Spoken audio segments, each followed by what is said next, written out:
Step into the heart of Mangalore and Kundapura with me as I make this soul-soothing chicken ghee roast. Ghee roast is deeply ingrained in the culinary traditions of the Karavali region. This recipe hails directly from an authentic Mangalorean restaurant, so let's dive into the recipe. Step 1 is marinating the chicken. I have taken around 1 kg of chicken here and I'll be marinating it with a tablespoon of salt, a tablespoon of red chili powder, a teaspoon of turmeric powder, and around 3/4 cup fresh curd. Make sure that the curd isn't too sour. Mix it all well with the chicken and let it marinate for a minimum of 30 minutes, or you could also marinate it for 1 or 2 hours but put it in the refrigerator. Step 2 is making the ghee roast masala paste. This is the heart of the recipe and this masala can be used to make any ghee roast including seafood, paneer, mushroom or any protein of your choice. We will dry roast a few spices and then grind them to a smooth paste. Starting with 25 Byadgi red chilies, this is the core ingredient and this will give the vibrant color to the recipe. You could also use the Kashmiri chilies if you can't get your hands on the Byadgi ones. Roast them for a minute or so on a very low flame and then take them off and let it cool down. The sign of doneness of roasted chilies is wait until they cool down. Take a chili and you could observe that it is crisp when breaking it. Now in the same pan, take around a 1/4 teaspoon of fenugreek seeds, 4 teaspoon of coriander seeds, 1 teaspoon cumin seeds, 1 teaspoon fennel seeds, 1 teaspoon black peppercorns, 1 teaspoon poppy seeds or khaskhas, 12 to 15 curry leaves. You don't need to put any oil, just dry roast these ingredients on a very low flame for a minute or so. Make sure you're tossing it around so that none of the spices get burnt. Now this spice mix may vary from restaurant to restaurant. This recipe is from an authentic Mangalorean restaurant that serves one of the best ghee roasts in Mangalore. Legend has it that the recipe was first started in Shetty Lunch Home in Kundapura. Whether or not the legend is accurate, the fact remains that the ghee roast has become synonymous with the coastal flavors of Mangalore and Kundapura. Once the spices are slightly toasted, take them off the pan and let them cool down. Now to this spice mix I'll be adding 10 cloves of garlic, a small lime-sized piece of tamarind.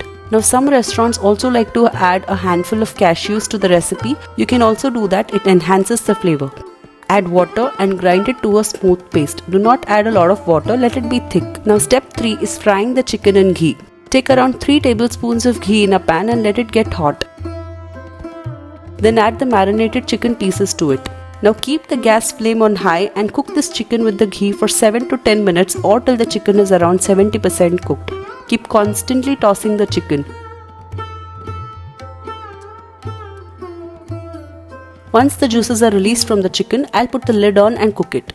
Now once the chicken is almost 70% cooked, take it out. I have also reserved the stock that was released while frying the chicken. We will use it later while making the ghee roast.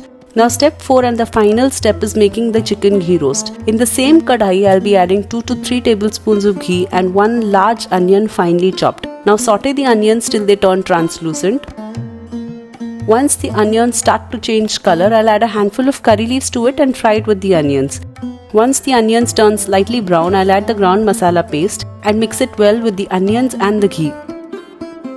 Add some salt as per taste, add some water and mix it all well. I'm adding another spoonful of ghee. I'm also going to add some of the chicken stock that I had reserved while frying the chicken. Now the crucial step starts, that is roasting this masala and that ghee for a minimum of 20 minutes or more. You need to keep adding some more ghee and the chicken stock intermittently while sauteing the masala. The masala that is looking nice red orangish color has to turn dark reddish brown color. The two main aspects of making a good ghee roast is using copious amounts of ghee and to roast that masala with the ghee till your hands start hurting. As the name suggests, it's ghee roast. So keep putting ghee intermittently and then roast the masala in that ghee. The chef at the restaurant mentioned that they use around 200 to 250 ml of ghee for making 1 kg of chicken. And also in the restaurants, the fire is sometimes let to enter the masala while tossing it, which adds to the flavor. This technique may be challenging to replicate in home kitchens. I'll be adding all the chicken stock that was released while frying the chicken. Add some more curry leaves so that the herbaceous flavor of the curry leaves also get infused with the masala. I'll add a tablespoon of jaggery powder just to balance the tartness from the curd and the tamarind that we added. Keep sauteing it. Now when you see that the ghee is floating to the top, you know that the masala is cooked. Now is the time to introduce the chicken to the masala. Add the chicken pieces that are 3/4 cooked. Increase the heat after you introduce the chicken. Mix it all very well. Incorporate that masala into the chicken pieces. The ghee roast requires a bit of an effort because of all the tossing of the masala, but once it's done, the ultimate taste is entirely worth the effort. Add some more ghee if you feel the need. Don't shy away from the ghee because after all you're making a ghee roast and ghee is a big contributor to the taste of this recipe. After adding the chicken, I've been working it up for another 10-15 minutes, and as you see that the ghee has left the masala and the color of the masala has turned dark reddish brown in color. The thick masala is coating every part of the chicken here and the ghee roast is ready. Garnish it with some curry leaves. I would suggest let it rest for around 10 to 15 minutes before you serve it. Embedded in the very essence of Mangalorean culture, the love affair with ghee roast is eternal. No matter from which part of the country you are, once you taste ghee roast, you're going to loyally fall in love with this beauty. So do try this recipe out and let me know in the comment section about your opinions.